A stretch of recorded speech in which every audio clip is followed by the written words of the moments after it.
Another Chromebook review and something quite different this time. The Chromebook world at the moment is dominated by rather samey machines. The only real differentiation between them is kind of the casing and the branding. The Edxis Education Chromebook brings a few differences with it and is made with the education market in mind. First, just to address a few things about this model and its availability. It's going to be distributed in certain Asian markets as the Edxis Education Chromebook. The design itself comes from Intel and may well be sold under different names in other markets. Chromebooks themselves are a fascinating proposition for schools. In a Google Apps environment, they actually do what's needed better than competing OS platforms at a fraction of the cost.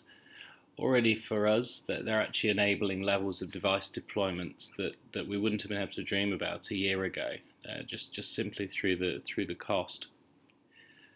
This Chromebook has a few standout physical features straight away. It's built from a ruggedized plastic that feels extremely solid, yet it retains that kind of stylish look that's actually not too dissimilar to the original HP Chromebook 11, which was HP and Google's model.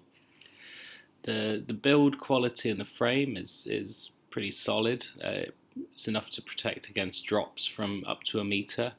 It's got reinforced ports to guard against damage from kids pulling things in and out of it constantly.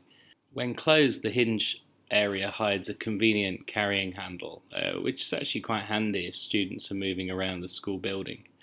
Around the sides there's two USB 3.0 ports, an HDMI port, headphones and a full-size SD card slot.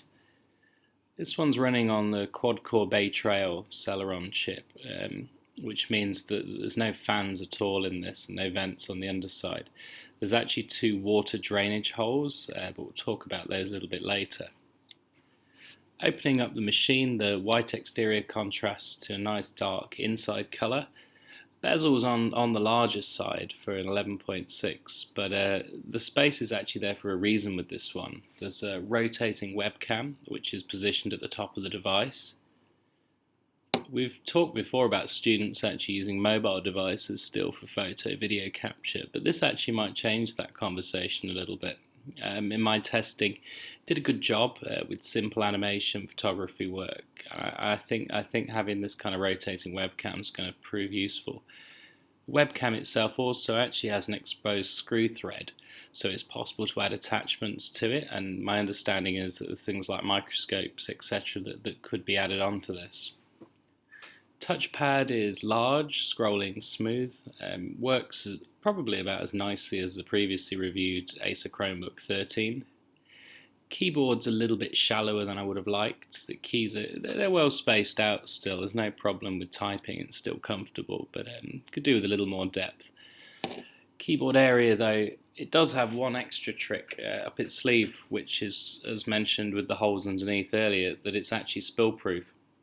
So if you do accidentally spill a glass of water or something over the keyboard, it'll drain straight through and out of the drainage holes underneath, which is obviously very useful if you're using this with kids, but potentially adults as well. Actually, a colleague of mine destroyed a MacBook Air with a glass of water a couple of days ago. The screen, pretty standard fare for a Chromebook. It's a matte 1366 by 768 display. It's got average colours and viewing angles, much like every other Chromebook. Where this one's a little bit better perhaps though is in the higher brightness levels that it can go up to. It's fine for a low-cost machine, but definitely not up to the standard of some of the pricier IPS displays. In operation, the Edxis Education Chromebook stands out as a pretty strong performer.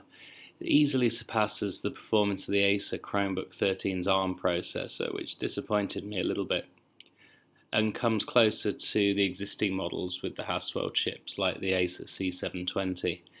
Pages loaded fast, didn't experience any slowdown, any niggling performance issues. It's got AC Wi-Fi included, which also helps the performance, and the 4GB of RAM seems to ensure that browsing with loads of open tabs doesn't seem to cause any hiccups. Generally speaking, manufacturers do seem to be moving away from the pricier Haswell sort of Celeron chips and into these Bay Trail ones. if the performance across those machines is anything similar to this one, then I don't see any particular problems in recommending these to people from a performance standpoint. Battery life has been pretty solid over the last couple of days. It seems to be hitting around 8.5, 9 hours during my usage, which is pretty heavy. So overall, I guess my first 2 days with the Edxis Education Chromebook has actually been extremely positive. I haven't yet found any problems or things to dislike when comparing it to the many other Chromebook models that we've had come through recently. The pricing is looking to be about the same as other Chromebooks, so ultimately I kind of find it a bit of a no-brainer to recommend this one to schools because it's specifically built with education in mind. The real standouts to me from it, the ruggedized solid build, the carrying handle, the little spinny webcam's pretty handy, smooth touchpad, performance is quick, the bright screen, and it looks pretty good.